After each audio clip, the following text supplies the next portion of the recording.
Evaluation 6ാം ക്ലാസ്സിലെ മലയാളം കേരള പാഠാവലിയുടെ ഒരു model question പേപ്പറും അതിൻ്റെ ആൻസേഴ്സുമാണ് നമ്മളിന്ന് ഡിസ്കസ് ചെയ്യുന്നത്. അപ്പോൾ നിങ്ങൾ ആദ്യമായാണ് ചാനൽ കാണുന്നതെങ്കിൽ ചാനൽ സബ്സ്ക്രൈബ് ചെയ്യണേ. നമുക്ക് ഫസ്റ്റ് ക്വസ്റ്റ്യൻ നോക്കാം.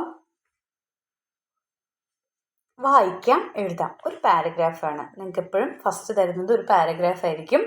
അത് റീഡ് ചെയ്ത് അതിനുള്ള ഉത്തരം താഴെ ചോദ്യങ്ങൾ കൊടുത്തിട്ടുണ്ടാവും. ഉത്തരങ്ങൾ പാരഗ്രാഫിൽ നിന്ന് കണ്ടെത്തി എഴുതാനാണുള്ളത്. ഫസ്റ്റ് വൺ, ഞങ്ങളുടെ കോട്ടേജ് ഒരൽപ്പം പരുക്കൻ സ്ഥലമായിരുന്നു. എന്നാൽ ഓക്കുമരങ്ങളുടെയും പൈൻ മരങ്ങളുടെയും ഇടയിൽ മലയിലത് മനോഹരമായി കാണപ്പെട്ടു. വലിയൊരു ഹാളിന് ഇരുവശത്തുമായി ചെറിയ മുറികൾ ക്രമീകരിച്ചിരുന്നു. വീടിനെ ചുറ്റി വിശാലമായൊരു നടപ്പാത ഉണ്ടായിരുന്നു. അവിടെ എപ്പോഴും മലങ്കാറ്റ് വീശിയിരുന്നു. മരങ്ങളുടെ സുഗന്ധത്താൽ പൂരിതമായിരുന്നു അത്. ഞങ്ങൾ നടപ്പാതയിലാണ് മിക്ക സമയം ചെലവഴിച്ചത്. അവിടെ ഞങ്ങൾ ജോലി ചെയ്യുകയും ഭക്ഷണം കഴിക്കുകയും കളിക്കുകയും ചെയ്തു.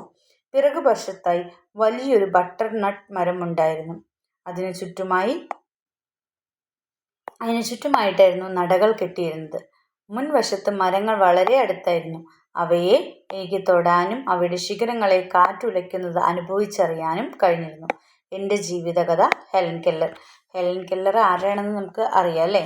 വളരെ ചെറുപ്പത്തിൽ തന്നെ തൻ്റെ കാഴ്ചശക്തിയും അല്ലേ നഷ്ടപ്പെട്ട ഒരു വ്യക്തിയായിരുന്നു ഹെലൻ കെല്ലർ എന്ന് പറയുന്നത്. എന്നിട്ടും തൻ്റെ പരിമിതികളെ അതിജീവിച്ച് മുന്നോട്ട് പോയി ജീവിതത്തിൽ വിജയിച്ച ഒരാളാണ് ആരെന്ന് പറയുന്നത്? ഹെലൻ കെല്ലർ എന്ന് പറയുന്നത്. ഇനി നമുക്ക് ഈ പാരഗ്രാഫ് വായിച്ചതിൽ നിന്നും താഴെയുള്ള ചോദ്യങ്ങൾക്ക് ഉത്തരം എഴുതാം. കോട്ടേജ് എങ്ങനെയുള്ള സ്ഥലമായിരുന്നു? കോട്ടേജ് ഒരൽപ്പം പരുക്കൻ സ്ഥലമായിരുന്നു. അപ്പോൾ അവിടെ ഏതാണ് ഓപ്ഷൻ വേണ്ടത്? ഓപ്ഷൻ ബി, പരുക്കൻ. രണ്ടാമത്തെ, മലങ്കാറ്റ് വീശിയത് എവിടെ നിന്നായിരുന്നു? മലങ്കാറ്റ് വീശിയത് എവിടെ നിന്നായിരുന്നു? മലങ്കാറ്റ് എവിടെ നിന്നാണ് വീശിയിരുന്നത്? വീടിനെ ചുറ്റി വിശാലമായൊരു നടപ്പാത ഉണ്ടായിരുന്നു. അവിടെ എപ്പോഴും മലങ്കാറ്റ് വീശിയിരുന്നു.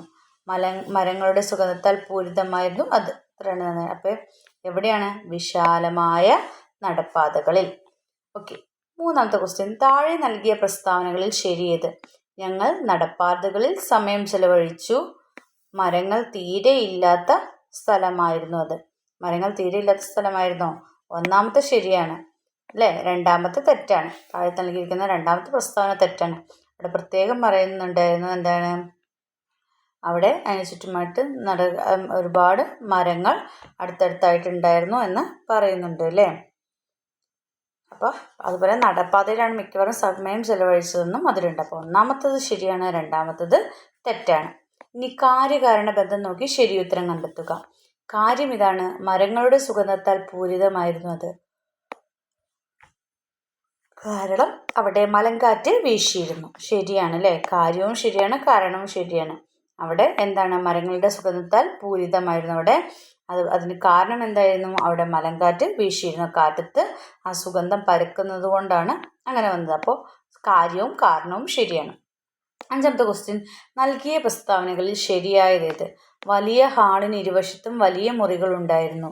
മുൻവശത്ത് മരങ്ങൾ വളരെ അടുത്തായിരുന്നു. അവയെ തൊടാനും ശിഖരങ്ങളെ കാറ്റുലയ്ക്കാൻ അനുഭവിക്കാനും കഴിഞ്ഞു. അതിൽ 2ഉം 3ഉമാണ് അപ്പോൾ ശരിയല്ലേ? മുൻവശത്ത് മരങ്ങൾ വളരെ അടുത്തായിരുന്നു. ആ പാരഗ്രാഫിലുണ്ട്. അവയെ തൊടാനും ശിഖരങ്ങളെ കാറ്റിലൊലിക്കുന്നത് അനുഭവിക്കാനും കഴിഞ്ഞു. ആ 2 ലൈനും അവിടെ ലാസ്റ്റ് ഭാഗങ്ങളിൽ പറയുന്നുണ്ട് അല്ലേ? അപ്പോൾ നമ്മളിൽ ഏതാണ്? 2ഉം 3ഉം ശരിയാണ് അല്ലേ? 2ഉം 3ഉം ശരിയാണ്. അപ്പോൾ ഓപ്ഷൻ ബി ആണ് നമ്മൾ എഴുതേണ്ടത്. ഇനി രണ്ടാമത്തെ ക്വസ്റ്റ്യൻ, കുറിപ്പ് എഴുതാനാണ്. അയ്യോ, അത് മാത്രം പറഞ്ഞുകൂടാ അമ്മേ. ചെമ്പകപ്പൂവായി മാറിയ കുട്ടി അത് മാത്രം പറഞ്ഞുകൂടാ എന്ന് അമ്മയോട് പറയുന്നത് എന്തിനെക്കുറിച്ചാണ്? എന്തുകൊണ്ടാണ് അത് മാത്രം പറയില്ല എന്ന് പറയാൻ കാരണം? കുറിപ്പ് തയ്യാറാക്കാനാണ് പറഞ്ഞിരിക്കുന്നത്. അപ്പോൾ നമുക്കതിനെ സംബന്ധിച്ചൊരു കുറിപ്പ് എങ്ങനെയാണ് തയ്യാറാക്കുന്നതെന്ന് നോക്കാം. ചെമ്പകപ്പൂവായി മാറിയ കുട്ടി. അമ്മ സന്ധ്യാനേരത്ത് പശുത്തൊഴുത്തിലേക്ക് പോകുന്ന നേരത്ത് ചെമ്പക മരത്തിൽ നിന്നും ഞെട്ടറ്റ് മണ്ണിൽ പതിക്കുകയാണ്. എന്നിട്ട് അമ്മയുടെ പഴയ കുട്ടിയായി ഒരു കഥ കേൾക്കാനായി വാശി പിടിക്കുന്നു. അപ്പോഴും അമ്മയുടെ ചോദ്യം ഇത് മാത്രമായിരുന്നു: വികൃതി, നീ ഇതുവരെ എവിടെയായിരുന്നു? ചെമ്പകപ്പൂ ആകുക എന്നത് അവൻ്റെ ഒരു ആഗ്രഹമാണ്. ഒരു പകൽ മുഴുവനും അവിടെ തന്നെ ഇരിക്കുന്നു.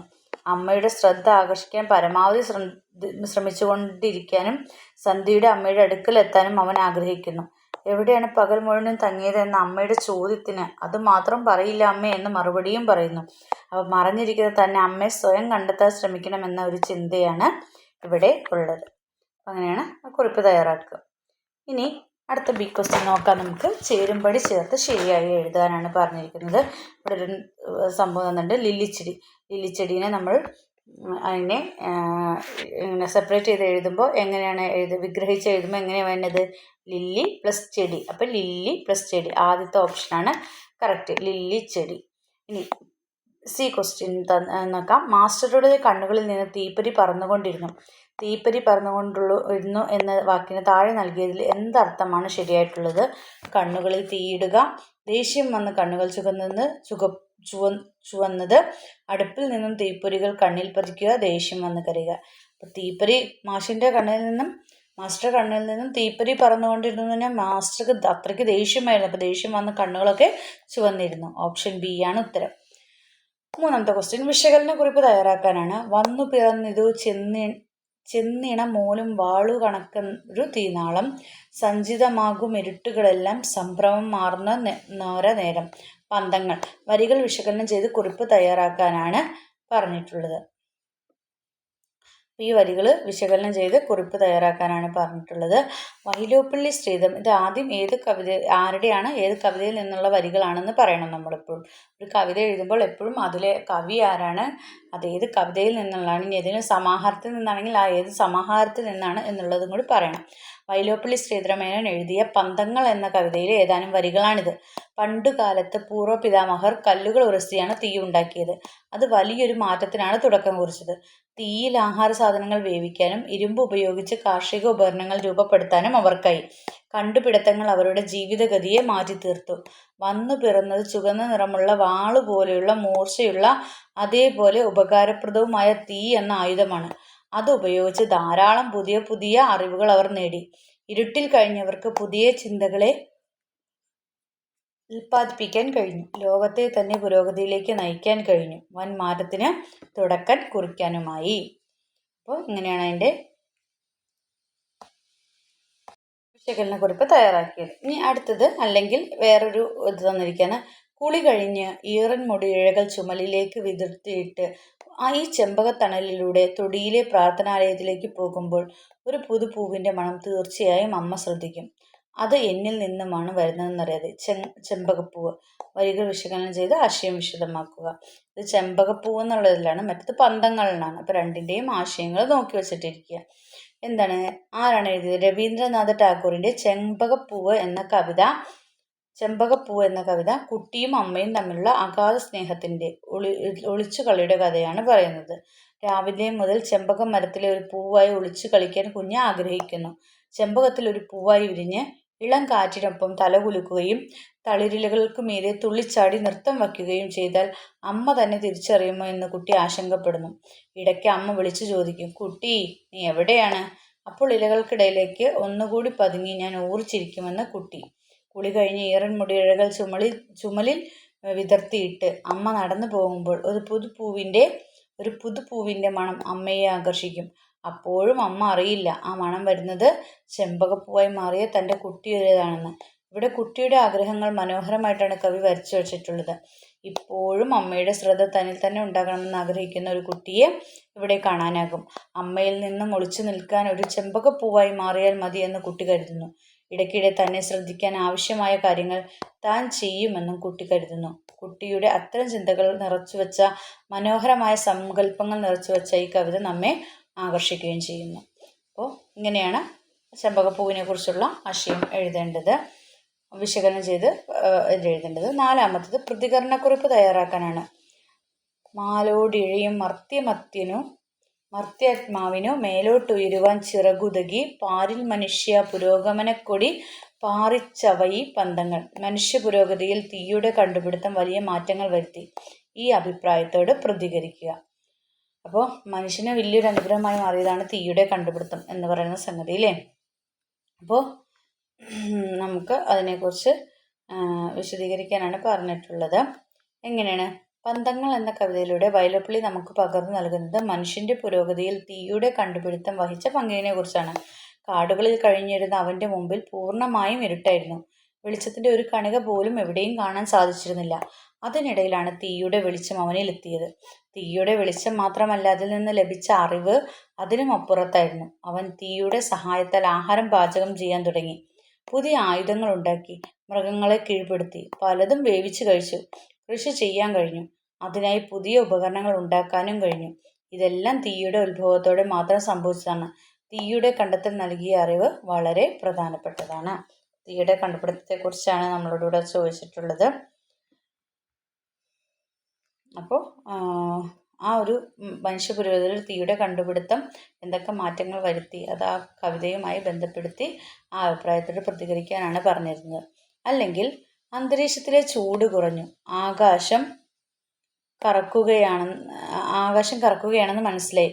ഭൂമിയിൽ നിന്ന് ഒരു പ്രത്യേക തരം ഗന്ധം ഉയർന്നു വരാൻ തുടങ്ങി. കൊടുങ്കാറ്റിന് മുമ്പുള്ള ഗന്ധമാണതെന്ന് എനിക്കറിയാമായിരുന്നു. പറഞ്ഞറിയിക്കാനാവാത്ത ഒരു ഭയം എന്നെ പിടികൂടി. കൂട്ടുകാരിൽ നിന്ന് മാത്രമല്ല, ഭൂമിയിൽ നിന്ന് തന്നെ ഒറ്റപ്പെട്ടവളായെന്ന് എനിക്ക് തോന്നി. ആദ്യ പാഠങ്ങൾ ഹെലൻ കെല്ലറിൻ്റെയാണ്.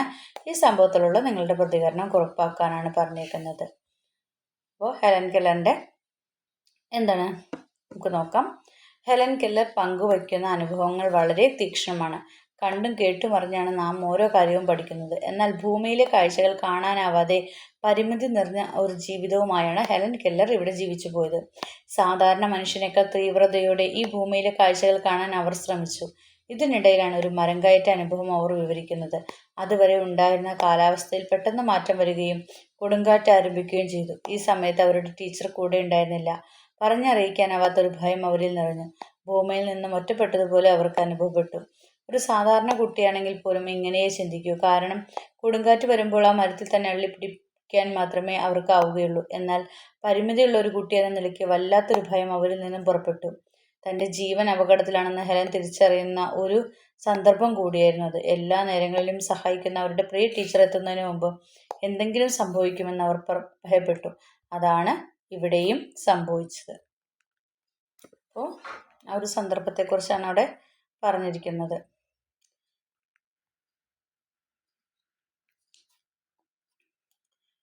അടുത്തത് വായനാനുഭവം തയ്യാറാക്കാനാണ്. നിങ്ങൾ വായിച്ച ഏതെങ്കിലും ഒരു കഥയുടെ വായനാനുഭവം തയ്യാറാക്കുക. നിങ്ങൾക്കറിയാവുന്ന ഏതെങ്കിലും ഒരു കഥയുടെ വായനാനുഭവം തയ്യാറാക്കാനാണ് പറഞ്ഞിട്ടുള്ളത്. അപ്പോൾ നിങ്ങൾക്ക് ഇഷ്ടമുള്ള നിങ്ങൾ ഏത് കഥയാണോ നിങ്ങൾ വായിച്ചിട്ടുള്ളത് അതിനെക്കുറിച്ച് അതിൻ്റെ കർത്താവ് ആരാണ്, അത് എഴുതിയത് ആരാണ്, അത് എന്ത് ടൈപ്പ് കഥയാണ്, ആ കഥയിലെ കഥാപാത്രങ്ങൾ ആരൊക്കെയാണ്, അതിലെ പ്രത്യേകതകൾ എന്തൊക്കെയാണ്, അതിലെ വരികളുടെ പ്രത്യേകതകൾ എന്തൊക്കെയാണ്, അങ്ങനെയൊക്കെ നിങ്ങൾക്ക് എഴുതാവുന്നതാണ്. ഇവിടെ ഞാനൊരു കഥയുടെ കാര്യം പറയാം. എനിക്ക് ഏറ്റവും ഇഷ്ടപ്പെട്ട കഥയാണ് ലിയാം ഓഫ്ലോ ഹാർട്ടി എഴുതിയ ആദ്യത്തെ പറക്കൽ. കടൽ തീരത്തെ പാറക്കൂട്ടങ്ങളിൽ ജീവിക്കുന്ന കടൽക്കോഴിയുടെ കഥയാണിത്. പ്രകൃതിയിൽ നിന്ന് പലതും നിരീക്ഷിച്ച് പഠിക്കാനാവും. മുട്ടയിൽ നിന്ന് വിരിഞ്ഞ ഉടനെ തന്നെ ആർക്കും പറക്കാനാവില്ല. മുട്ടയിൽ നിന്ന് വിരിഞ്ഞതിന് ശേഷം പറക്കാൻ പ്രയാസപ്പെടുന്ന ഒരു കുഞ്ഞു കടൽക്കോഴി കുഞ്ഞിനെ കാണാം. ഇതിൽ മീനുമായി ദൂരെ നിന്ന് അമ്മക്കോഴി അവനെ പ്രലോഭിപ്പിക്കുന്നു. അങ്ങോട്ടെത്തണമെങ്കിൽ വെള്ളത്തിന് മുകളിലൂടെ പറന്നേ പറ്റൂ. നോക്കത്താ ദൂരത്തോളം പരന്നു കിടക്കുന്ന സമുദ്രം കടൽ കോഴിക്കുഞ്ഞ് പരിഭ്രമത്തോടെ നോക്കി നിൽക്കുന്നു. ഒരു പകൽ മുഴുവൻ തൻ്റെ അച്ഛനും അമ്മയും സഹോദരന്മാരും ചുറ്റി പറന്നു വന്ന് തന്നെ പറക്കാൻ പ്രേരിപ്പിക്കുന്നത് അവൻ മനസ്സിലാക്കുന്നുണ്ട്. സഹോദരന്മാർ തനിക്ക് തൊട്ടു മുമ്പ് പിറന്നവരാണ്. അവർ ആദ്യം പറന്നു കാണിച്ച് തനിക്ക് വഴികാട്ടിയിട്ടുണ്ട്. എങ്കിലും സമുദ്രത്തിൻ്റെ പരപ്പ് കാണുമ്പോൾ അവന് പേടി മാറുന്നില്ല. വിശന്നിട്ട് നിലവിളിക്കുകയാണ് അവൻ. അവൻ്റെ നിലവിളി അമ്മ കേൾക്കുന്നുണ്ട്. അമ്മ ഒരു മീൻ കൊത്തിയെടുത്ത് അവൻ്റെ അടുത്ത് വരെ പറന്നു ചെന്ന് വീണ്ടും തിരിച്ചു പറക്കുന്നു. അപ്പോഴാണ് അവന് മനസ്സിലായത് പറക്കുകയേ നിവൃത്തിയുള്ളൂ എന്ന്. അവൻ ആഞ്ഞു ശ്രമിക്കുകയാണ്. അവൻ പറക്കാൻ തുടങ്ങിയെന്ന് മനസ്സിലായപ്പോൾ അച്ഛനും സഹോദരങ്ങളും അവനെ നന്നായി പ്രോത്സാഹിപ്പിച്ചു. ഒടുവിൽ അവൻ നിലവിളിച്ചു കൊണ്ട് പൊങ്ങി പറക്കാൻ തുടങ്ങി. കുടുംബക്കാരും ഉറക്കെ കരഞ്ഞ് അവനെ വിളിച്ചു. അത് അവനുള്ള സ്തുതിയായിരുന്നു. അങ്ങനെ അവൻ ആദ്യമായി പറന്നു. അക്കരയിലെത്തിയപ്പോൾ ടാക് മത്സ്യത്തിൻ്റെ കഷ്ണങ്ങൾ അവരെല്ലാം കൂടി അവൻ്റെ ചുണ്ടുകളിൽ വെച്ചു കൊടുത്തു. ഇതാണ് ആദ്യത്തെ പറക്കൽ എന്ന കഥയുടെ സാരം. നമ്മളൊരു കാര്യം ആഗ്രഹിച്ചാൽ ഈ ലോകം മുഴുവൻ നമ്മോടൊപ്പം ഉണ്ടാകുമെന്ന് പ്രസിദ്ധ എഴുത്തുകാരൻ പൗലോ കൊയ്ലോ നമ്മെ പഠിപ്പിച്ചിട്ടുണ്ട്. ഈ കൊച്ചു കടൽക്കോഴിയുടെ കഥയിൽ നിന്നും ഇത് തന്നെയാണ് നമുക്ക് മനസ്സിലാക്കാൻ കഴിയുന്നത്. ശ്രമിക്കാതിരുന്നാൽ നാം പരാജയപ്പെട്ടു പോവുകയുള്ളൂ. ഒരു ചെറിയ ശ്രമം പോലും വിജയത്തിലേക്കുള്ള പാതയാണെന്ന് ഈ കഥ നമ്മെ പഠിപ്പിക്കുന്നു. അപ്പോൾ ഏതെങ്കിലും നിങ്ങൾ വായിച്ചൊരു കഥയെ അതിൻ്റെ ആശയം അതിൻ്റെ കാര്യങ്ങളൊക്കെ പറഞ്ഞ് ഇതുപോലെ എഴുതാനാണ് പറഞ്ഞിരിക്കുന്നത്. വായനാനുഭവം എഴുതാനാണ് പറഞ്ഞിട്ടുള്ളത്. അടുത്തത് അനുഭവക്കുറിപ്പ് തയ്യാറാക്കാനാണ്. അറിഞ്ഞിടുമ്പോൾ നമ്മൾക്കറിയാം അറിയാൻ ഒത്തിരി ബാക്കി, ഒത്തിരി ബാക്കി. പി മധുസൂദനൻ. ആദ്യത്തെ പറക്കൽ എന്ന കഥയിൽ ഒരു കുഞ്ഞു പക്ഷിയുടെ ആദ്യ പറക്കൽ അനുഭവം വിവരിക്കുന്നുണ്ട്. ചില പുതിയ അനുഭവങ്ങൾ നേടുമ്പോൾ നമുക്ക് തോന്നും അറിയാൻ ഇനിയും ഒരുപാട് ബാക്കിയുണ്ടെന്ന്. അങ്ങനെ തോന്നിയ ഏതെങ്കിലും ഒരു അനുഭവം കുറിപ്പാക്കി മാറ്റാനാണ് പറഞ്ഞിരിക്കുന്നത്. നിങ്ങളുടെ സ്വന്തം അനുഭവക്കുറിപ്പ് എഴുതാനാണ് ഇവിടെ പറഞ്ഞിട്ടുള്ളത്. എങ്ങനെയാണെന്ന് നമുക്ക് നോക്കാം.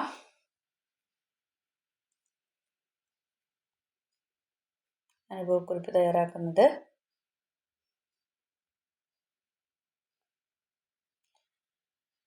ഒരു ഉദാഹരണം കാണിച്ചു തരാം. കുറച്ച് ദിവസങ്ങൾക്ക് മുമ്പ് ഞങ്ങളുടെ സ്കൂളിൽ നിന്ന് അടുത്തുള്ള ഒരു ഗ്രാമത്തിലെ കൃഷിയിടം സന്ദർശിക്കാൻ പോയതാണ് എൻ്റെ ജീവിതത്തിൽ പുതിയൊരു ചിന്തയ്ക്ക് തുടക്കമിട്ടത്. പുസ്തകങ്ങളിൽ നിന്ന് മാത്രം അറിവ് നേടിയിരുന്ന എനിക്ക് ആ യാത്ര ശരിക്കും ഒരു കണ്ണു തുറപ്പിക്കലായിരുന്നു.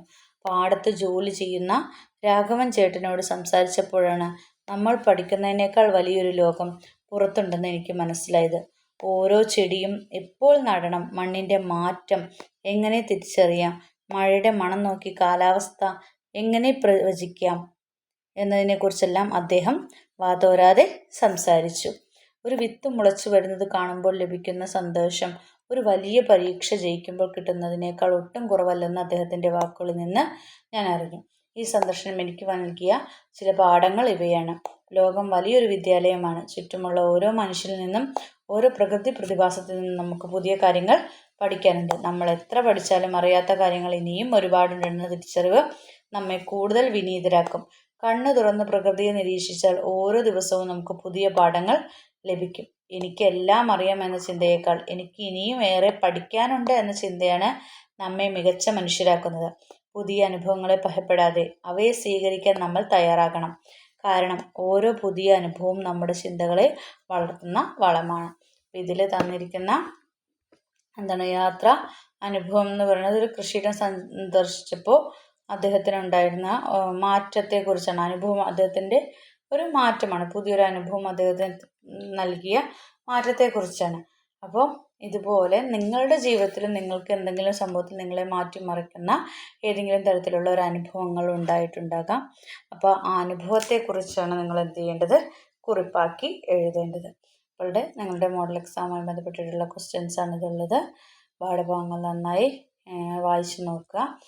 കവികളെയും കഥാകൃത്തുക്കളെയും അതെടുത്ത ബുക്കുകളൊക്കെ നന്നായി അത് ഏത് കവിതയിൽ നിന്നാണ് എന്നുള്ളതൊക്കെ നന്നായി പഠിച്ചു വയ്ക്കുക. അപ്പോൾ ഇത്രയൊക്കെയാണ് നിങ്ങളുടെ ഈ എക്സാമുമായി ബന്ധപ്പെട്ടിട്ടുള്ള മോഡൽ ക്വസ്റ്റ്യൻസും അതിൻ്റെ ആൻസേഴ്സും ഉള്ളത്. അപ്പോൾ നിങ്ങൾക്ക് ഈ വീഡിയോ ഇഷ്ടമെങ്കിൽ ലൈക്ക് ചെയ്യുക, ഷെയർ ചെയ്യാം. ആദ്യമായി ചാനൽ കാണുന്ന കൂട്ടുകാരുണ്ടെങ്കിൽ ചാനൽ ഒന്ന് സബ്സ്ക്രൈബ് ചെയ്യണേ. Then see you again. Thank you.